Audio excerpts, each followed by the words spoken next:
Hey everybody, I would like to say welcome back to another entertaining video, but sadly they're not very entertaining.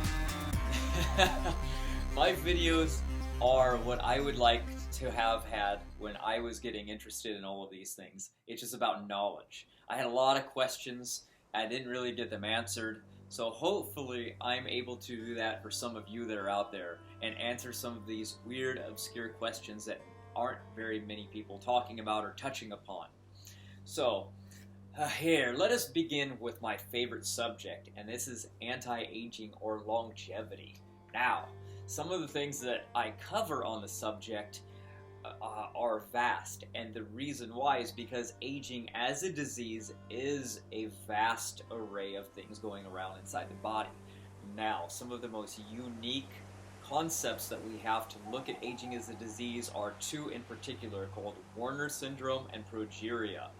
Now, these diseases are very fascinating because they are genetic variants inside of the body that are triggering different responses that are aging the body. Now, our genetics are controlled by varying amounts of degrees based upon the things that we're doing, from our diets to our thoughts to our exercises to a lot of different things. So we're going to get into some of these today because I'm going to go down the list of what they consider the main reasons that we age. Now, some of you have probably heard of the Hayflick limit, based on Leonard Hayflick. He actually started doing some of his research based off of another guy who was named Alex Carrel. Now, he was a Nobel Prize winner during his time, and he was able to keep chicken cells alive for 34 years. Now, that's a really, really long time. And when the other subsequent studies were being done to replicate his research after he had died, no one was able to do it, so the theory of his was gone. They believed that he just never really did it, and so they therefore started to go by the Hayflick limit, which is a replication of your cells actually only meeting after the age of puberty, replicating only 40 to 60 times. By the time that limit runs out, you are dead. So that is one of the theories going on. Now, to say that one is wrong and one is right, I don't have the literature to show you right now, so I will just say take each of those as truth. So to do that, now you're going to only want the cleanest, best blood that you can have, which cells that live the longest. So, before I get into answering how to do something like that, I'll move on to the next theory. This other theory has to do with the antioxidant theory, and it is based on that free radicals are what are damaging us, and they are what accumulate, and they are what eventually kill us. The free radical example is oxidative stress, which imbalances our body, which brings in acidosis, which brings in more lactic acids, which basically just destroys the system and oxidizes us internally. This over-oxidation brings a big burden onto our liver, creating a lot of metabolic enzymatic stresses going on into the system. So it's a good variable. Again, it is not the only reason that we age, so a lot of people take antioxidants for that.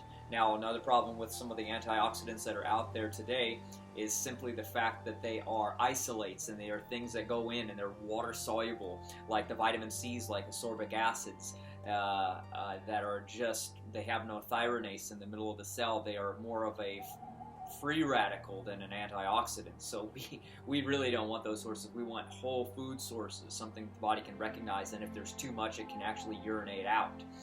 So, and you can overdose on antioxidants. You can overdose on vitamins A, D, E, and K. These things can overburden the liver because they're more fat soluble by nature. Actually, I should go back to the Hayflick limit because I would hate to bypass it. This video might end up being pretty long. So I would have to say that L-carnosine is the amino acid that would be in the most abundance when free-flowing in the bloodstream. That would increase your cell longevity life to extend almost double its normal life and capacity right now. It's only found in the strong, fast-twitch muscle tissue of animal, and we make it ourselves, of course, if we did those types of exercises and would stimulate our body to do it. But in the diet, it's not there. Even for people that eat the flesh, because they would have to eat tremendous amounts. It's like saying you're going to get your resveratrol from drinking wine. Well, good luck. Matter of fact, it might be fun for some of you, but I don't recommend it. Another one is the blood sugar regulation issue. We have a lot of diabetes going on right now, and that is because of the insulin can't keep up with the type of food groups that we're eating.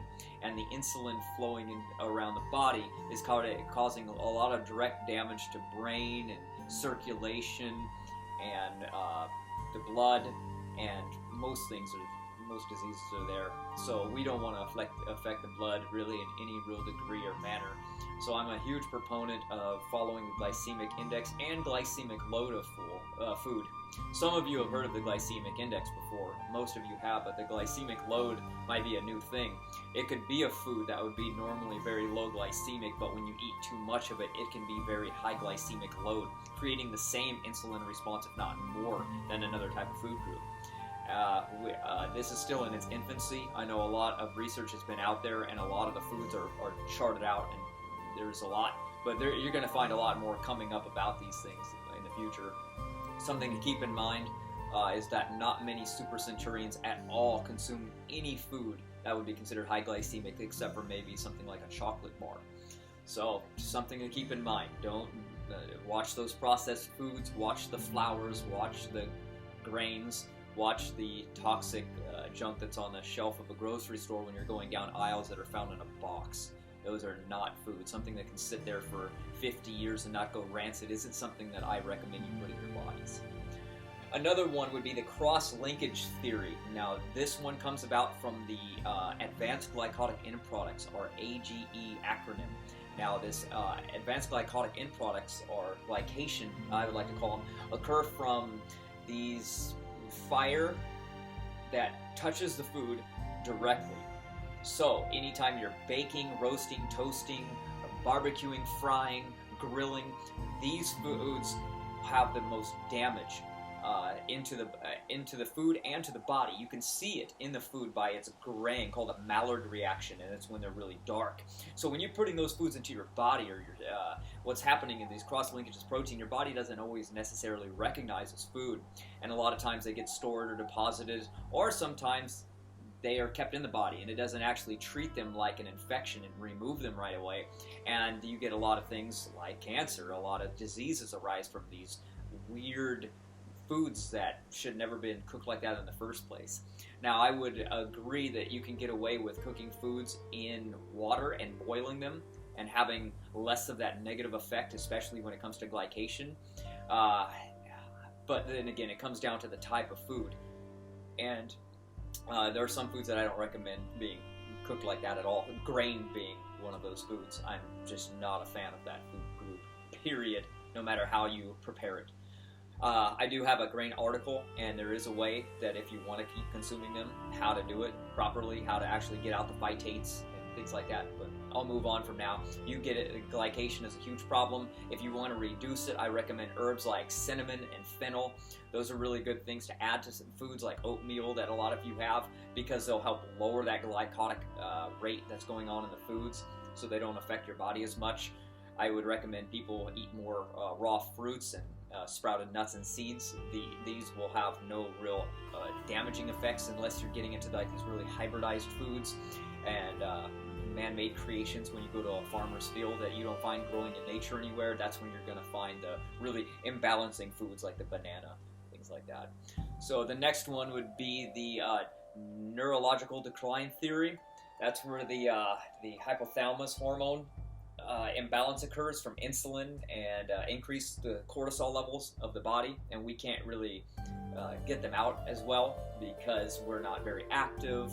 The cortisol levels rise, and we don't deal very good with stress, and we're not constantly having the right mentality or whatever could bring these problems up. I would have to say that the most basic things in life will balance that out in accord. That would be Monday, Wednesday, Friday. Balance it out so there's a good rest day in between. Don't ever do anything every single day, and have those as your good workout day. And those release endorphins. They help balance. They cleanse the lymph system out. They help. they burn sugars off that are in the bloodstream, and because the body will use those as fuel, the glucose. It's just good for so many different ways that theory is not too important to me. There's also the caloric restriction theory now. That one to me is the most valid. However, I've been finding that not just the research, but in general, the topic alone can have a lot of abnormalities to it on how they studied. For instance, they said that animals that were given a caloric restriction diet from birth were the actual ones that had success in it. By the time that a lot of things started doing it later in life, that subsequent reaction just changed their body, and they never they acclimated to it, but there was no good results that came from it, meaning they didn't extend their life by practicing caloric restriction. So they probably just had a horrible end of their life anyway.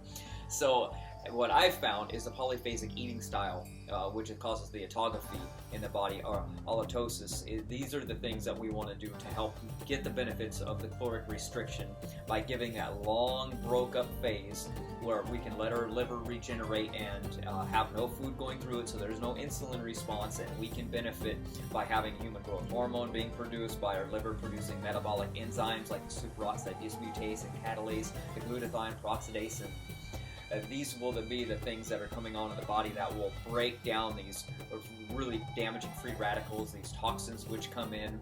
They'll make your body purge a lot of different things, and viral infections just won't really be an issue.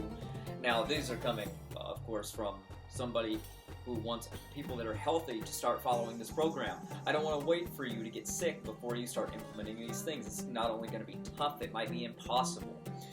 So, and now, going on to the next one, we have the death hormone. This theory is about the pituitary gland beginning to shrink or reduce in size. Because when we're born, it's about 250 grams. Oh, I lost sight. When we are born, it's about 250 grams and shrinks to the size of almost nothing by the time we're 60. It's very, very small.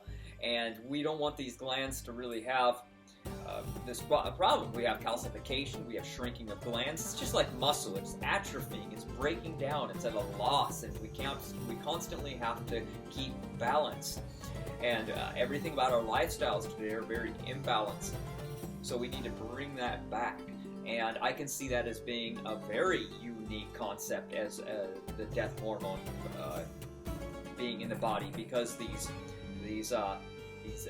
cells in the body are just, they're using thyronakes. These are errors in the DNA that are accumulating, and they ram through the body like an electrical force.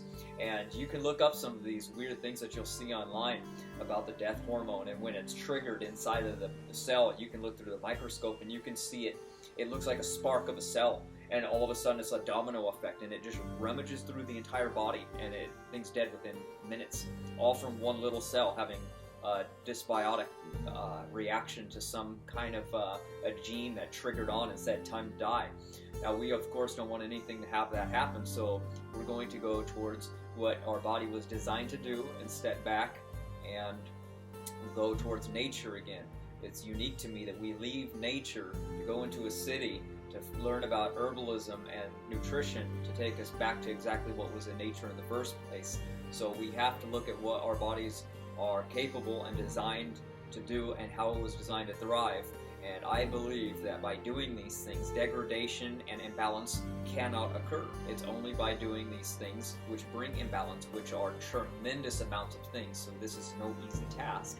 But the reward is extreme longevity. And to me, it's worth all of the study, all of the knowledge, and all the patience required. It's just diligence and willpower. And it's a competition against only yourself. So I say, try it out, learn it. You'll be able to help all kinds of people, because the knowledge you're going to gather covers. You got to learn about disease, because disease is the very thing that's aging us. So you're going to learn how to cure so many different things. It's amazing. Another theory would be that of the telomeres. Now, the telomeres are interesting because people talk about them like they're one thing. They're the padding that protect the end of each chromosome on each side, and every cell replication, they shrink a little bit until eventually they're not there, and then we get sickness and disease. That's just part of the theory. Now, the other part is there's actually 3 forms of telomeres. The ones in the blood, ones in the brain. Now, what's happening in these telomeres is that they are the protection device in us. It's kind of like having fat on the body. Fat is our buffer system for toxins. It's where we store them when we're getting toxic overload or heavy metals or things. Otherwise, they're going to dump into our bloodstream and we are going to be sick. Now, the telomeres are that extra backup protection. Now, people are treating them like they are the end-all, be-all when it comes to disease and prevention. I don't think very many people die because they don't have any telomeres in their body.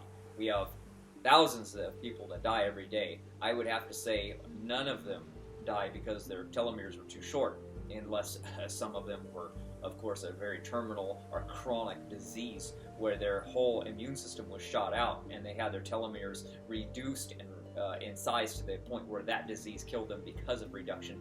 But that can have, again, it's the last step or one of the end of the dominoes, if you ask me. Now, if you want to increase your telomeres and have strong immunity, I only know of a few things that do that right now. There's a supplement called TA65. Its active ingredient is 5-year-old grown roots of astragalus.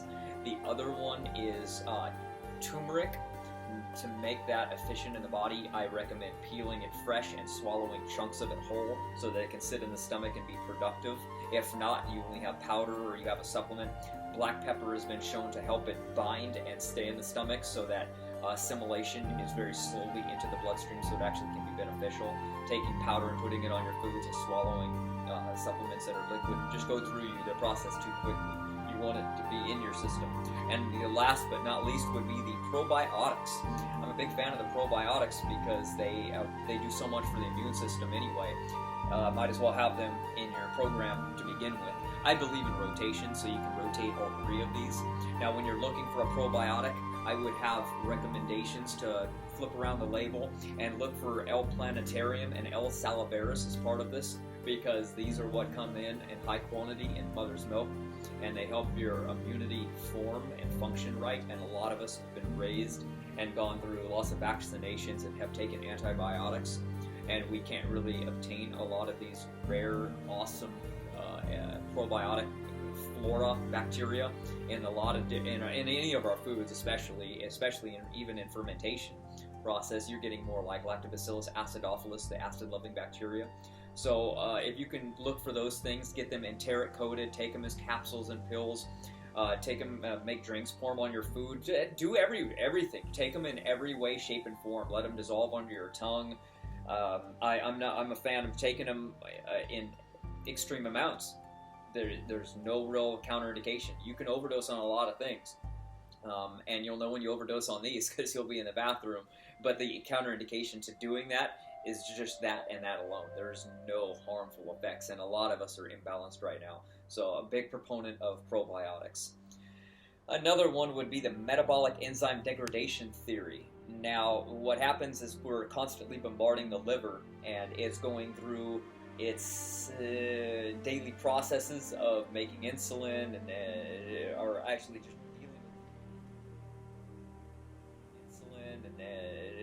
actually just dealing with the foods. The liver does 500 different things. That's an astronomical amount of things for one organ in our body to do, and it usually doesn't get much help.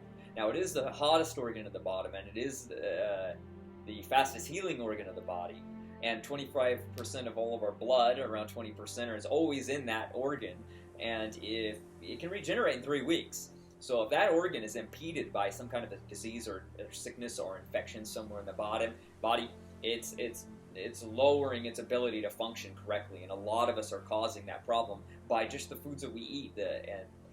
There's programs out there that have you eating small amounts of foods all of the time, and these things are what's detrimental to the body. And so I can't recommend those type of things because they're not longevity inducing. They might be weight loss inducing. They might, spur your metabolism or help you not feel full, or these redundant things. But unless it has to do with longevity, it doesn't concern me in any real way. And the metabolic enzyme theory is that our body only has a finite amount of these, and when they burn out or run out, then we're going to have aging.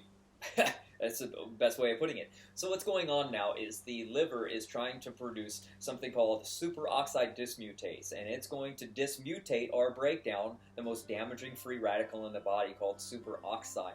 And it has to do that because of how damaging this free radical is. And by dismutating it or breaking it down, it's breaking it down into something that's less damaging called hydrogen peroxide.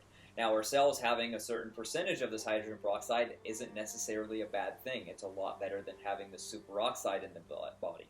So now what happens is the body has to dismutate or again break down that now hydrogen peroxide that's a little too high in the body.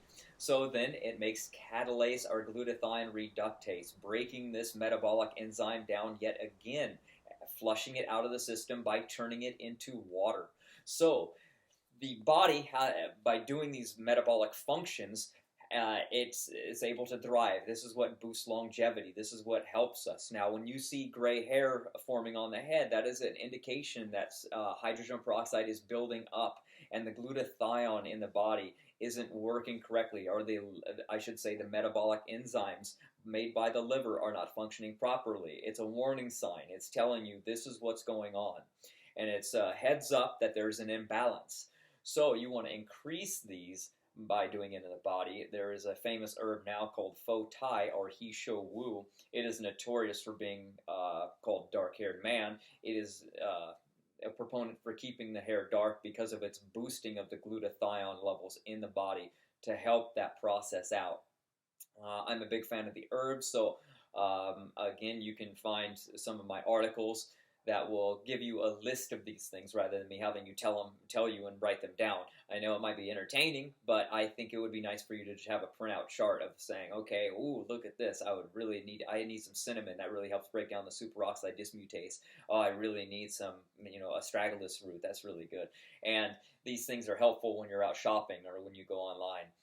So that theory is legitimate. It holds up. It's something that everybody should learn about. It's something that is applicable when it comes to the aging process and to why it's going on in the body, and why another reason, again, why polyphasic eating seems to be another huge factor when it comes into boosting longevity or caloric restriction, because both of those aspects raise the metabolic enzyme potential of the body to do what it needs to do better.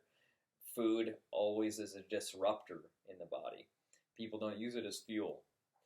Again, now we're going to move into, let's see, I would have to think that we're narrowing down now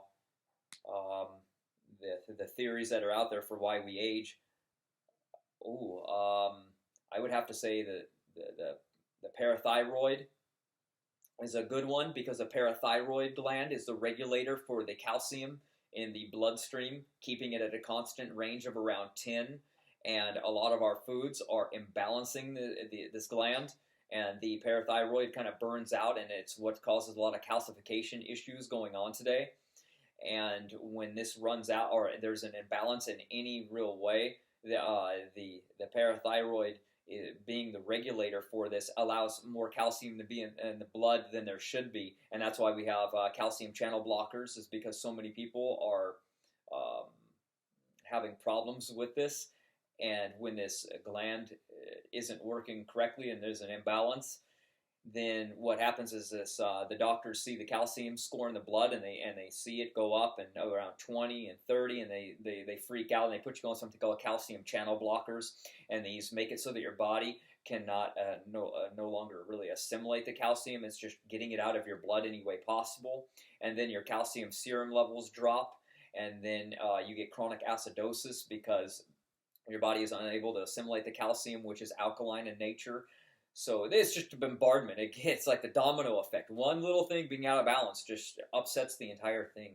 Another good theory for mine would be the vagal nervous system. It's right around this system area of the body, and that's a huge intricate part of what's going on with the balancing inside the body. It's the health of that organ is related to the colon health that's going on in our body, and so many people have an imbalance down in the colon region because of flora imbalance. Lost the light again. Okay, let me see. 24 minutes, getting kind of long. I'll shut this thing down in just a minute. I don't like to go so long on videos. Too much coconut. Scotch my throat. Or talking. One of the two.